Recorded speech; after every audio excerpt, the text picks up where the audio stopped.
Por muito, muito tempo, o Evangelho de Marcos foi tipo o primo pobre dos evangelhos, sabe? Aquele mais curto, mais simples, que parecia só um rascunho. Mas e se essa crueza toda não for um defeito, mas sim a maior virtude dele? Hoje, a gente vai desvendar por que esse texto, que foi o primeiro de todos a ser escrito, talvez seja o mais chocante, o mais humano e, no fundo, o mais poderoso de todos. Olha só essa frase.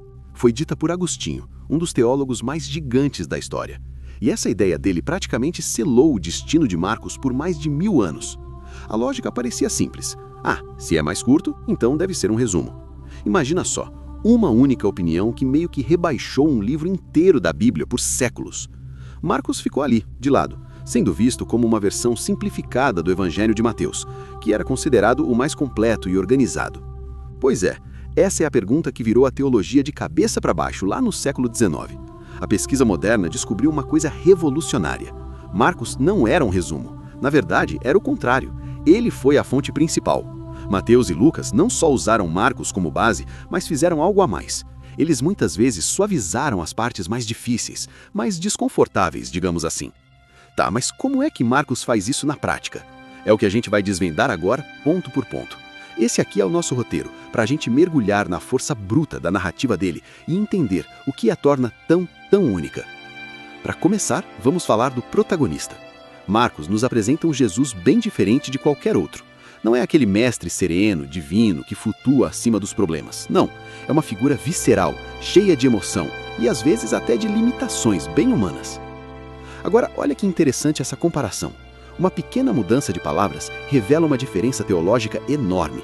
Em Marcos, a falta de fé das pessoas parece impor um limite real ao poder de Jesus. Ele não podia. Já Mateus, que escreveu depois, dá uma refinada nisso. Ele diz que Jesus não fez, ou seja, ele transforma uma limitação em uma escolha. Pode parecer só um detalhe, mas essa mudança mostra uma tentativa de proteger a imagem de um Jesus todo-poderoso, uma preocupação que Marcos parecia não ter tanto. E tem mais, Marcos é o único que nos mostra Jesus sentindo indignação, suspirando de frustração, sentindo uma compaixão que é quase física. Pensa só, um Jesus que fica frustrado, que se indigna. Isso não o afasta, pelo contrário, o torna incrivelmente próximo da nossa própria experiência. Essas emoções cruas muitas vezes são editadas nos outros evangelhos, mas em Marcos a divindade não apaga a humanidade, de jeito nenhum. E vamos em frente, porque a coisa fica ainda mais intensa. Se o Jesus de Marcos já é surpreendente, os discípulos dele são assim, absolutamente chocantes. Longe de serem heróis da fé, em Marcos eles são um retrato consistente de fracasso. Essa é, talvez, a bronca mais brutal de todo o Novo Testamento. E o alvo? Pedro, o futuro líder da igreja. Em Mateus, essa cena também existe, só que ela é suavizada, porque um pouquinho antes, Jesus entrega a Pedro as chaves do reino. Marcos não dá essa colher de chá.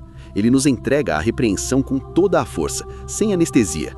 Fica a pergunta, por que Marcos mostra isso desse jeito, sem filtro nenhum? O que ele quer que a gente entenda sobre liderança e sobre fé? A verdade é que eles simplesmente não entendem. Seus corações estão endurecidos. Eles discutem sobre quem é o maior enquanto Jesus está indo para a cruz. E no final, todos o abandonam. Mas por que um retrato tão negativo? Provavelmente porque a audiência original de Marcos, que era uma igreja perseguida, também falhava. Ver que os próprios apóstolos foram tão falhos e ainda assim foram acolhidos de volta era uma baita mensagem de esperança. Mas Marcos não é só cru na teologia, ele também é um gênio literário. O estilo dele não é polido, e alguns estudiosos até apontam uns aparentes erros de geografia. Mas parece que nada disso é por acaso. Marcos não era um escritor descuidado, ele era um artista, que usava a própria estrutura da narrativa, com todas as suas arestas, para passar uma mensagem, criando um ritmo de urgência e escondendo significados bem profundos. Isso aqui ilustra perfeitamente o ritmo implacável da narrativa. A palavra grega eutus, que significa imediatamente ou logo em seguida, aparece mais de 40 vezes. Jesus não está apenas agindo, ele está praticamente invadindo a história. Imediatamente o Espírito o impeliu, imediatamente a febre a deixou. O reino de Deus não está chegando de mansinho, está arrombando a porta. Marcos também usa uma técnica super sofisticada, que os estudiosos chamam de intercalação, ou, para ficar mais fácil, o sanduíche de Marcos. É assim, ele começa uma história, para no meio para contar outra e depois volta para terminar a primeira. É como se Marcos estivesse dizendo, Ei, prestem atenção. A chave para entender a primeira história está escondida bem no meio da segunda. A história do meio, o recheio, serve como um comentário para a história de fora, que é o pão. Olha só esse exemplo clássico. Jesus amaldiçoa uma figueira porque ela não tem frutos. Logo depois, ele entra no templo e o purifica, condenando o comércio ali. No dia seguinte, a figueira está morta, seca pela raiz. O sanduíche nos mostra que as duas histórias precisam ser lidas juntas. O templo, assim como a figueira, parecia vivo com suas folhas de rituais, mas estava espiritualmente estéril, sem os frutos da justiça. Seu destino estava selado. Então, o ponto crucial é este.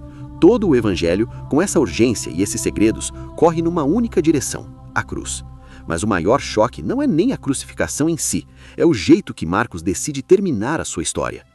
Esse é o clímax, o grito de abandono de Jesus preservado no aramaico original, para manter toda a sua força, toda a sua crueza. Enquanto outros evangelhos registram palavras finais mais serenas, Marcos nos deixa com a agonia pura de um homem que se sente abandonado por Deus. E é exatamente nesse ponto, no ponto mais baixo, no momento de maior desolação, que a verdadeira identidade de Jesus é revelada. Não num milagre, mas num grito de dor. E exatamente aí que um soldado romano olha e diz: verdadeiramente, este homem era o Filho de Deus. A história, no entanto, não termina com a aparição gloriosa. O maior enigma de Marcos, que deixa os estudiosos intrigados há séculos, está nos seus últimos versículos. Os manuscritos mais antigos e confiáveis terminam de um jeito super abrupto, no versículo 8. As mulheres encontram o túmulo vazio, recebem a mensagem, mas fogem apavoradas e não contam para ninguém. Fim. É isso. Todos os outros finais que a gente conhece foram adicionados séculos depois, provavelmente porque um final com medo e silêncio era desconfortável demais. Marcos não nos dá um final feliz amarradinho, ele nos deixa com a pergunta no ar. Então vamos juntar todas as peças, um Jesus super-humano, discípulos que falham, uma narrativa urgente e um final em aberto. O que tudo isso significa? Para quem será que Marcos estava escrevendo? A conclusão é quase inevitável. Marcos é um evangelho forjado no sofrimento, escrito para uma comunidade que sofria. Ele não oferece um rei triunfador que elimina todos os problemas, mas um companheiro de sofrimento. Um Messias cuja identidade só é compreendida de verdade na cruz.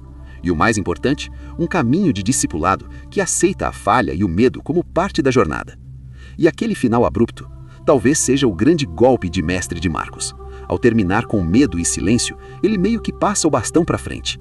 A história no papel acabou. A tarefa de anunciar a notícia, mesmo com medo, agora pertence a quem lê. A pergunta que ecoa desde então é: quem vai ter a coragem de quebrar esse silêncio? Se foi interessante desvendar os segredos de Marcos com a gente, inscreva-se aqui no canal para não perder nossa próxima investigação sobre as histórias que formaram o nosso mundo.